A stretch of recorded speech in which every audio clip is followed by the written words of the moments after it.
stop what you're doing for a second. Because if the room feels different lately, if people talk to you sideways, if old dynamics suddenly don't work anymore, that's not random, and it's definitely not in your head. Something changed before anyone said anything, and the unsettling part is this. You're the reason. Not because you became louder, but because you became harder to predict. Power doesn't usually fight what threatens it. It studies it. It models it. It forecasts it. For a long time, you were readable, easy to map, easy to manage, easy to slot into other people's expectations. And that's why the world around you felt stable, even when it wasn't fair. But the moment your internal alignment shifted, your boundaries, your timing, your emotional consistency, you broke the pattern they were unconsciously using to navigate you. And when predictability disappears, people don't panic openly. They adjust quietly. They test limits. They project discomfort. They move opportunities around without explaining why. This is why things suddenly feel off. Not worse, just unfamiliar. And that unfamiliarity isn't chaos. It's recalibration. Here's what nobody tells you. Most control in this world doesn't come from force, threats, or confrontation. It comes from silent agreements you were never told you signed. Agreements like, don't rock the boat, don't outgrow the room, don't disrupt emotional comfort, don't change too fast, don't become unpredictable. These rules aren't written anywhere, which is why breaking them feels like you did something wrong even when you didn't. Psychologically, this happens because humans internalize norms long before they ever question them.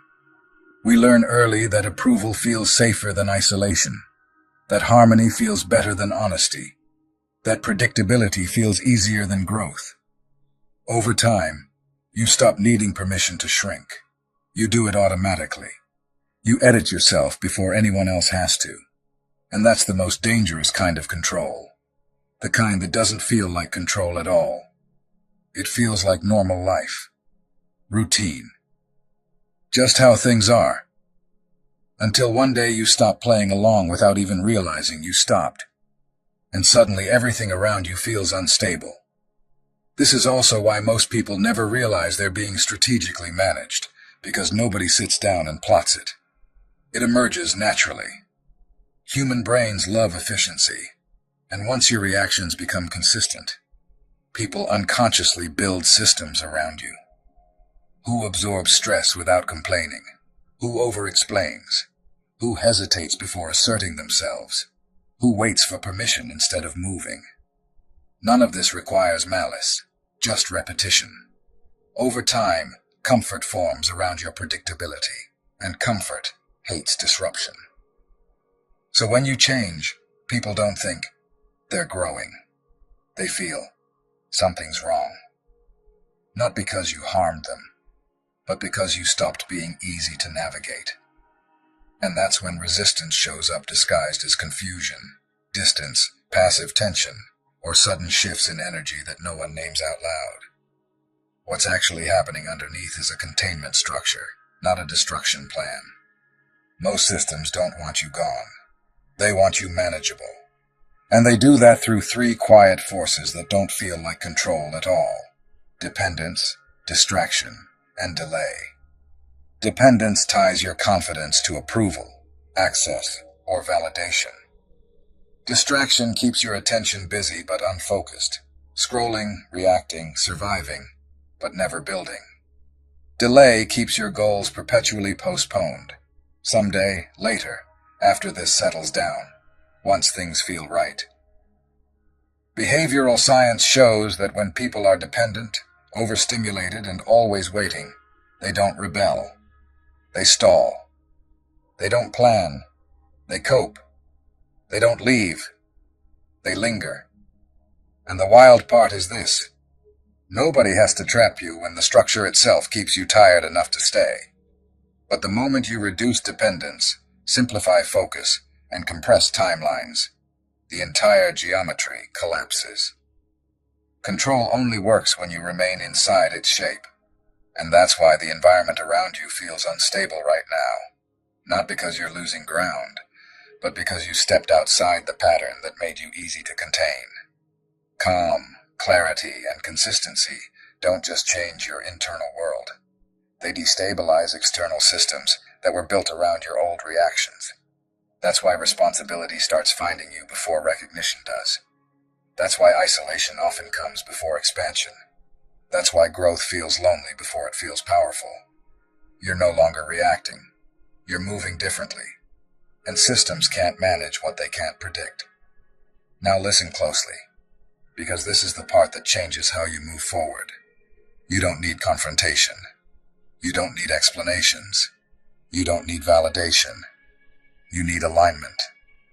When your actions match your standards, when your timing matches your priorities, when your energy stops leaking. And after that undeniability comes something even quieter. Certainty. Not the loud, performative kind. The calm, grounded kind that doesn't need to convince anyone, because it finally doesn't need permission. You stop asking yourself if you're allowed to want what you want. And that internal shift changes the way you move, the way you speak, the way you choose, the way you tolerate. You don't force endings, but you stop prolonging what no longer fits. You don't chase beginnings, but you stop resisting them. The nervous system relaxes because it no longer has to brace for the same cycles repeating. You're not running anymore. You're redirecting. And that difference changes everything. This is where life begins responding differently to you. Not because the world suddenly became kinder, but because your signal changed. You're no longer broadcasting survival. You're broadcasting stability. You're no longer operating from depletion, uncertainty, or fear of loss. You're operating from self-trust. And self-trust is magnetic. It reorganizes timelines. It attracts opportunities that don't require self-betrayal. It aligns you with people who don't need convincing. It opens doors that don't demand exhaustion as the entry fee. Things stop feeling like uphill battles and start feeling like momentum. Not because effort disappears, but because resistance does. You're no longer dragging your future behind you. You're finally walking with it. And when that happens, progress feels less like strain and more like flow. Less like forcing and more like arriving. What's especially powerful about this phase is how subtle the transformation looks from the outside, while feeling seismic on the inside. You might still wake up in the same room, go to the same places, talk to the same people, but the internal posture is different. You're no longer bracing against life. You're meeting it. You're no longer shrinking to fit spaces. You're expanding into them. You're no longer asking, "What should I do?" You're asking, "What's true?"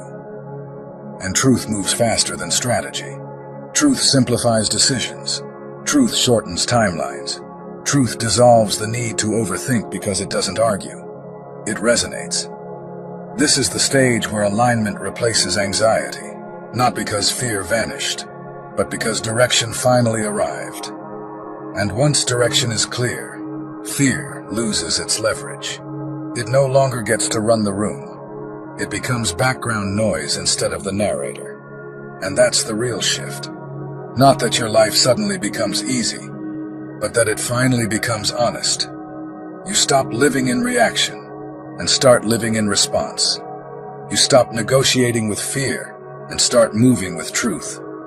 You stop waiting for permission and realize it was never required. What's opening now isn't just a door. It's a trajectory. A future that no longer demands you shrink, delay, perform, or survive your way forward. You're not stepping into chaos. You're stepping into coherence. And once coherence locks in, life doesn't fight you. It organizes around you. This is the chapter where your energy stops leaking, your direction stops wavering, and your spirit stops questioning whether it's allowed to want more. You're not late. You're not behind. You're not missing anything. You're exactly on time for the life that finally fits you. And from this point forward, movement isn't forced. It's natural. Because when alignment becomes your baseline, momentum becomes inevitable. God, source, universe, whatever name reaches you from this place. I ask for clarity where there has been confusion, peace where there has been pressure, and strength where there has been silent exhaustion. Release what no longer belongs to me, and return what I lost while trying to survive instead of live. Realign my steps with truth instead of fear, with integrity instead of habit, with courage instead of comfort. Let the doors that no longer serve my growth close without grief, and the ones meant for me open without resistance. Teach me to trust what feels right, even when it feels unfamiliar, and to walk forward without shrinking, apologizing, or doubting my worth. May my energy stabilize, my mind clear, my heart stay open, and my life finally move in the direction my soul has always recognized as home. Amen. If this message resonated, don't ignore it. That's alignment tapping you on the shoulder. Like this, subscribe, and stay here if you're ready to move into the version of yourself your future already knows. And in the comments, write, I choose alignment. Say it. Claim it. Because momentum doesn't start with motion. It starts with decision. When pain is integrated instead of denied, it becomes resolve. This isn't about becoming ruthless. It's about reclaiming energy that used to disappear into doubt, appeasement, and self-negotiation. Dark motivation isn't explosive. It's grounded. It doesn't chase validation. It chases alignment. And once harnessed, it creates a level of consistency that doesn't burn out because it's built on truth instead of performance. Detachment is another word people misunderstand. They think it means withdrawal. It doesn't. In psychology and philosophy, detachment means freedom from emotional entanglement, not freedom from life. When you stop tying your identity to outcomes, reactions, or approval, you didn't lose care, you gained leverage. Stoicism, Eastern philosophy, and modern neuroscience converge here. Attachment amplifies suffering and weakens agency. Detachment doesn't numb emotion. It prevents emotion from hijacking judgment. And that creates a rare strength, calm under pressure. From the outside, it looks like confidence. From the inside, it feels like relief. You're no longer fighting to be understood. You're no longer negotiating your worth. You're simply acting from alignment. And that internal elevation changes every interaction that follows. This is how status actually reverses, not through dominance, confrontation, or proving anything, but through perception. When your internal state stabilizes, calm, clarity, consistency, others unconsciously adjust how they treat you. Neuroscience calls this mirror neuron recalibration.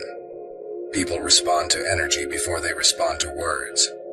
When your presence stabilizes, it signals authority without you saying anything.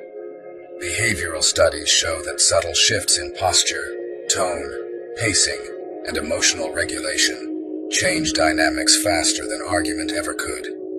Once your old predictability disappears, assumptions collapse. Peers reassess. Superiors hesitate. Even those who tried to limit you pause. This doesn't happen instantly, but it happens inevitably. When the internal shift is sustained, the external world reorganizes around your true capacity instead of your former constraints. That's the quiet revolution of power. It starts in perception, not confrontation. This is also why people suddenly become curious, nervous, or respectful around you, and none of them can explain why. Behavioral psychology explains this through cognitive dissonance. When someone's internal model of you no longer matches your reality, tension forms.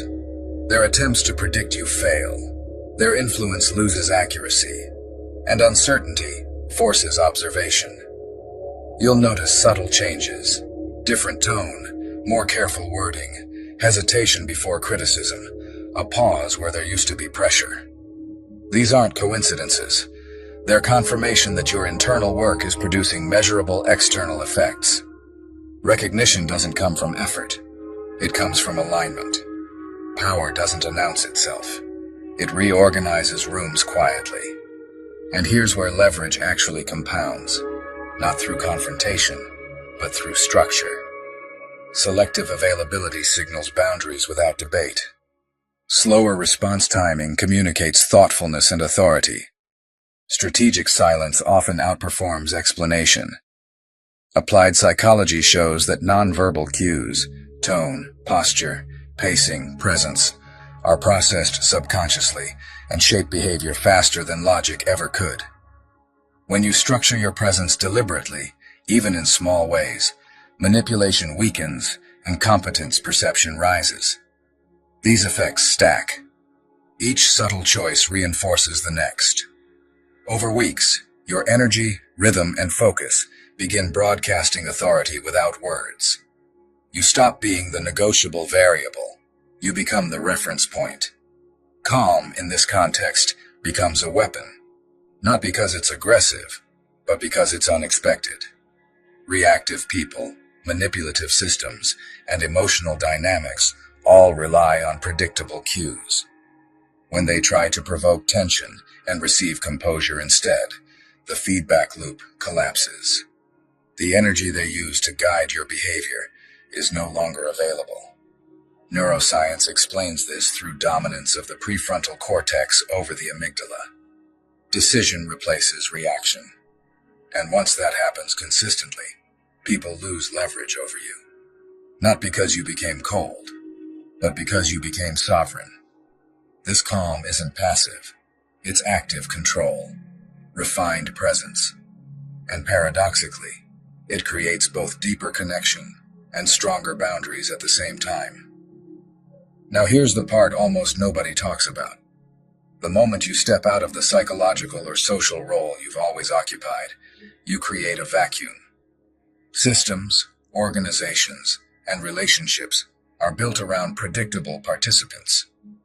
When one suddenly stops feeding the pattern, the structure destabilizes, not into chaos, into exposure. The space you leave unsettles routines and reveals hidden dependencies.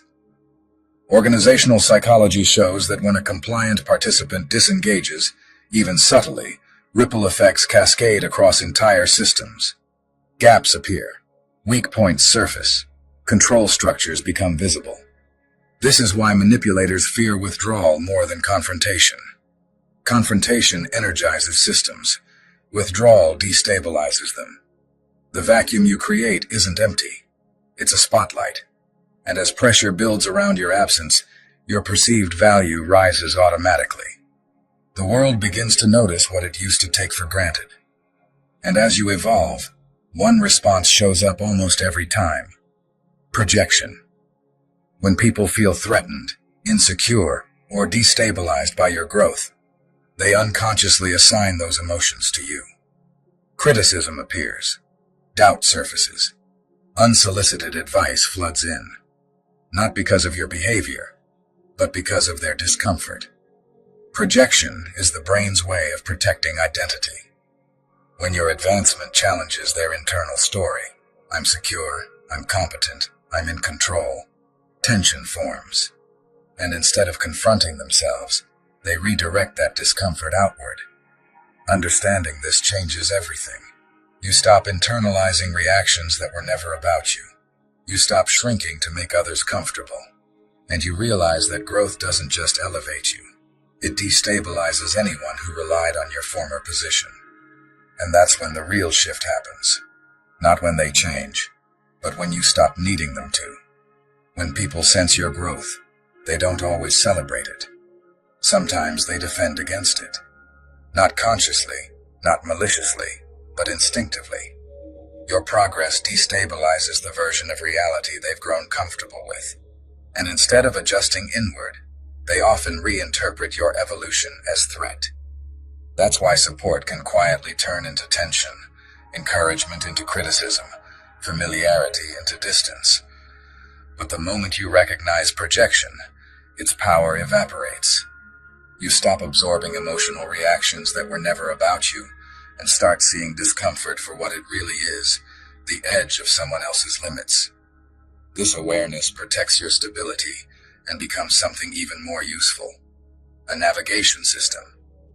It shows you who can grow alongside you and who can only tolerate you when you remain smaller. In that sense, resistance becomes data, not pain, not betrayal. Data. Every time you shift internally, the external world enters a recalibration phase, whether you intend it to or not. Psychologically, systems don't resist change. They resist unpredictability. And when your presence no longer fits the role they built around you, friction appears. Old hierarchies wobble, expectations glitch, interactions lose their automatic rhythm. This tension isn't dysfunction, it's restructuring. Social science shows that whenever identity or relational patterns change, temporary instability is unavoidable. The system must renegotiate where you fit now that you no longer match the old blueprint. That's why your calm can provoke confusion, why your boundaries can trigger subtle pushback, why your silence can feel louder than your words ever were. This discomfort isn't danger, it's evidence. Evidence that outdated control patterns are loosening and new influence is forming.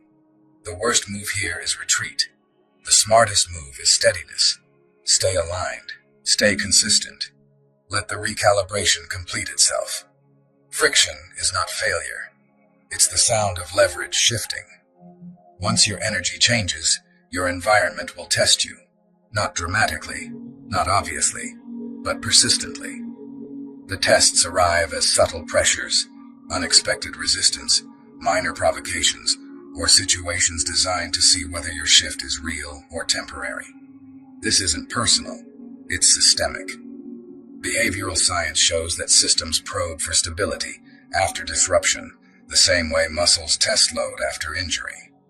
People push gently against new boundaries to see if they hold. And here's the advantage.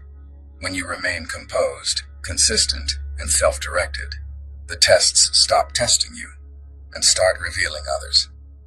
You see who respects your evolution, who resists it, who adapts, and who hopes you revert. You don't pass these tests by explaining yourself. You pass them by not changing. Each moment of steadiness reinforces credibility, independence, and authority, the kind that can't be manufactured, only earned through alignment.